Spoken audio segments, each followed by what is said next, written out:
നബി സല്ലല്ലാഹു അലൈഹി വസല്ലമ യഖൂലു ഫീ ദുആഇഹി ഹീന യുംസി വഹീന യുസ്ബിഹ്, രാവിലെയും വൈകുന്നേരവും നബി സല്ലല്ലാഹു അലൈഹി വസല്ലം മറക്കാതെ പറയുന്ന ഒരു പ്രാർത്ഥനയുണ്ട്. അല്ലാഹുമ്മ ഇന്നി അസ്അലുക്കൽ ആഫിയ, അല്ലാഹുവേ സുഖം തരണേന, എനിക്ക് ആഫിയത്ത് നൽകണം, എനിക്ക് പ്രതികൂലമായ കാര്യങ്ങൾ ഇല്ലാതെയാക്കണം. ഫി ദുനിയാ വൽ ആഖിറ, അല്ലാഹുമ്മ ഇന്നി അസ്അലുക്കൽ അഫ്വ വൽ ആഫിയത ഫീ ദീനി വ ദുനിയായ വ അഹ്ലി വ മാലി, എന്റെ സ്വത്തിൽ തരണം, എന്റെ സമ്പത്തിൽ തരണം, എന്റെ കാറിൽ തരണം, എന്റെ വീട്ടിൽ തരണം, എന്റെ സമ്പത്തിൽ, എന്റെ കുടുംബത്തിൽ.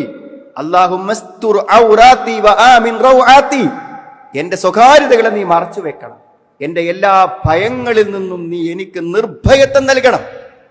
മനസ്സിന് നിർഭയത്വം, പേടില്ലാതെ നടക്കാനുള്ള ഒരു മാനസികമായ കരുത്ത്. അല്ലാഹുമ്മഹ്ഫദ്നി, അല്ലാഹുവേ നീ എന്നെ കാക്കേണമേ, ബൈന യദയ്യ, എന്റെ മുന്നിലുള്ള, അതേപോലെ തന്നെ മിൻ ഖൽഫി, എന്റെ പിന്നിലും, വഅൻ യമീനി വഅൻ ശിമാലി വഅൻ ഫൗഖി, എന്റെ സർവ്വ മേഖലകളിലും എന്നെ ചുറ്റും നിന്റെ സംരക്ഷണം ഉണ്ടാവണം, എനിക്ക് നീ കാവൽ തരണം.